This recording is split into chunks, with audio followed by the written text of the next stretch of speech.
The last question that you asked about African Union's union, the momentum was very quick. I would एक याद दिलाना चाहता हूं कि जो बाली समिट के दौरान, बाली के समिट के अंत में जो उस समय अफ्रीकन यूनियन के अध्यक्ष जो थे, सेनेगल के राष्ट्रपति थे मैकी सॉल, तो वो उस समय प्रधानमंत्री और इंडोनेशिया के राष्ट्रपति के पास आए और उनकी शिकायत थी कि G20 की सदस्यता के बारे में जो अफ्रीकन यूनियन का जो हक जो बनता है उस पर बिल्कुल चर्चा नहीं हुई थी। तो उस समय प्रधानमंत्री जी ने उनको आश्वासन दिया था कि भारत के that point in time that under G20 presidency it will certainly be done, and this is the guarantee of Modi, and you have seen that he has delivered this assurance that he had made. And during BRICS summit, the Magnus, the then president, came to the Prime Minister and said that you had he reminded him that you had assured us and you really impacted it. Bali, the president of Senegal, Macky Sall, all right, that was interpreted. Thank you very much for saving me in the trouble. Would you like to add something on any of them? Is there so we'll take a few more questions, or I think one last okay. one. I have a gentleman here. Yeah, go ahead. Microphone here with the gentleman in the front row. This is Nikhil from the BBC. The question is for the Finance Minister.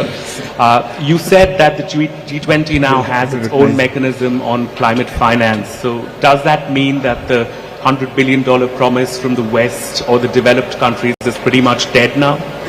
One more question. I had a hand somewhere here on the right. Yeah, that's the gentleman. Yeah, you please go ahead. Piche, right there. At the back, please, at the back. The gentleman there. Hi. No, it was the gentleman here. Yeah, you. Yeah. No, not there. You're behind you. Okay, if you've got the mic, just ask. We can't waste. This is Mithil from NBC News. I wanted to ask two questions. One question, please. Okay, one question. The absence of President Xi Jinping at this summit, does India see this as a snub towards Prime Minister Narendra Modi, especially with the border issues, as well as President Joe Biden? You have the microphone. You're next. So I'm Sahil from ANI News Agency. So what kind of framework can be expected regarding crypto assets among the G20 nations? What assets? I saw one hand. Yes, gentleman. Yes, sir. Here. You have the microphone. Go ahead. What kind? Could you just have that question? Could you ask the question again on the crypto? I think your question was. Yeah. Yeah. Could you repeat that, Minister? Ma'am, they could not pick it up.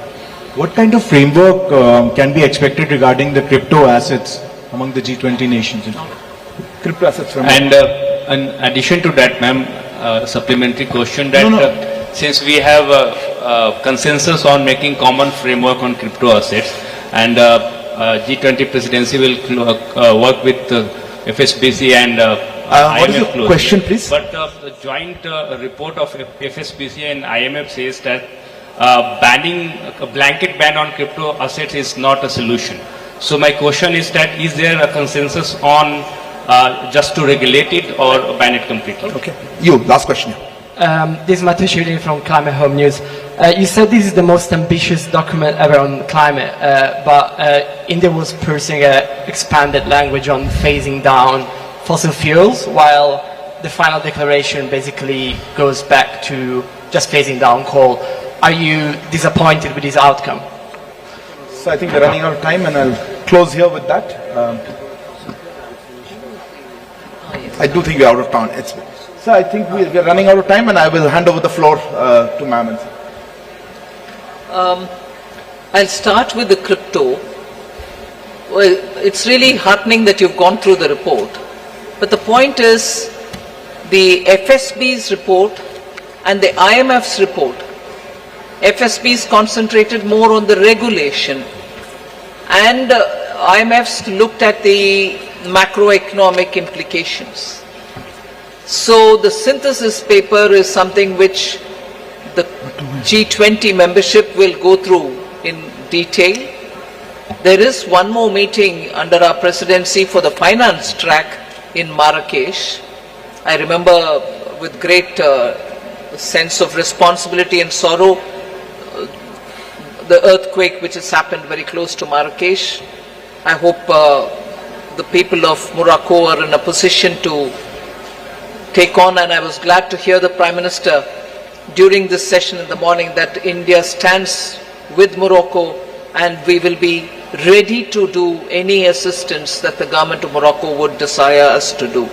So with that said, with a heavy heart, the next meeting was scheduled for Marrakesh, and there the FSB report and the IMF, which is the synthesis report, will be discussed, and the materials are all already available in public domain. So it is for the membership to take a call as to how it wants to move on it. A framework or a template, whatever be it. I don't think we've given it a name as yet. And also to now discuss whether it is going to be a regulation only and not a ban. I'm not getting into that debate. It is the reports, the synthesis, and also the early IMF report, both of which have been discussed. You're right in saying this report says this. It's up to the G20 membership to take a call on how it wants to move forward. And that you'll get to know more during the autumn meet of the World Bank. There was a question on climate finance. I don't.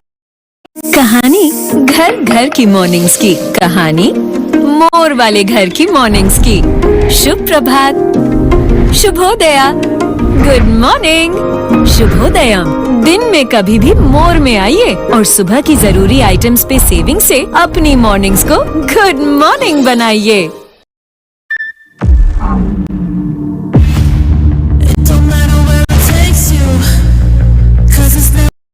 Climate, I don't think it is this or that. Whatever trickle had come earlier of the 100 billion, or what it can come now through the private partnership or bringing in philanthropy or anything else, can keep going on that. But the fact remains that now the larger discussion has brought in very many more elements of how to finance. So both will have its own role to play, because climate issues attain great sense of urgency. Would you like to speak on? So on the fossil fuel, I'll like to say that if you read through the entire document, it's very, very ambitious. First of all, for the first time, G20 has talked about tripling of renewable energy capacity by 2030 globally. Secondly, this is the first document which talks about, which has very huge focus on fossil subsidies. And thirdly, this is the first time that there is a huge focus on billions to trillions of dollars in climate finance.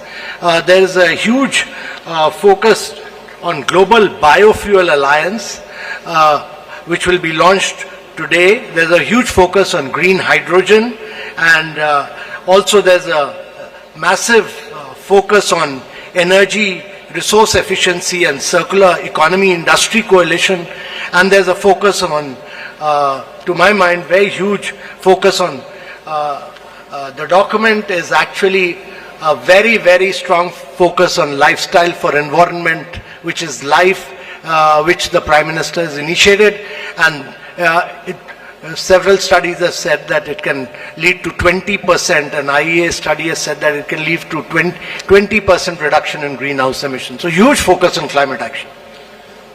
So let me conclude with the last question, which is the levels of participation. I think it's for every country to decide at what level they would be represented. I don't think one should overly read meanings into it.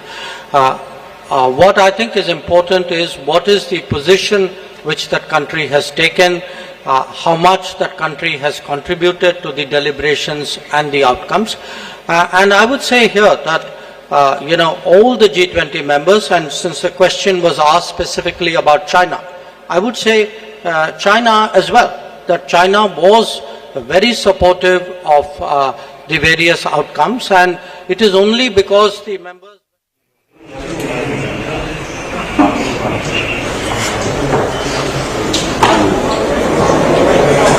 today. I mean, obviously, as the representatives of the presidency, we are here to speak about the declaration. I mean, obviously, as the representatives of the presidency, we are here to speak about the declaration. But I would like you to appreciate, this is a declaration really of the G20. Team G20 actually worked. Team G20 has been working for this entire year. I think every country has pulled its weight. Every country has come here with a strong sense of responsibility. And let me finally take the occasion to also underline that, we have a lot of colleagues in India. There are ministries and ministers and officials who in their ministerial tracks, because broadly the way it is organized, Finance Minister and her senior officials, manage the finance track. Sherpa manages the Sherpa track with the support of others. But there are a number of other ministerial tracks, and I think each one of them did their meetings, produced their outcomes, and I think their contribution, in a sense, Team India contribution, if you would, I think also deserves to be recognized. But at the end of the day, the leaders' declaration in many ways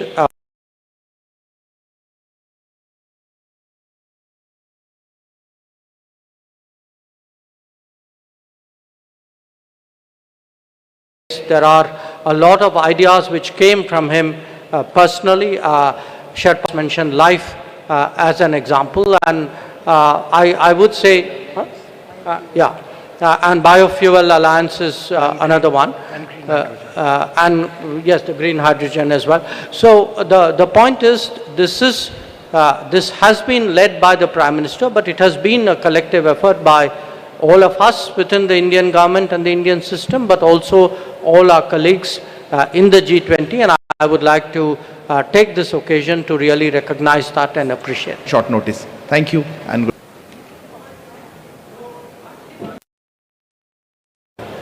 A very good afternoon to all of you. Thank you for coming at short notice to this press conference on behalf of the G20 presidency.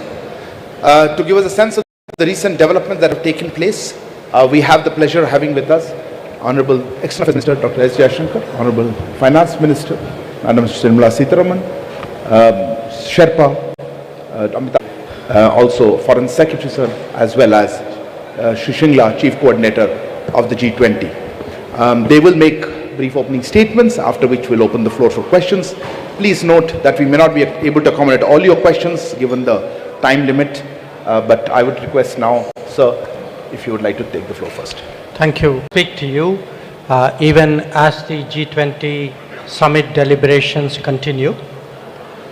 You may be aware that at the start of the second session, the summit has adopted the G20 New Delhi Leaders' Declaration.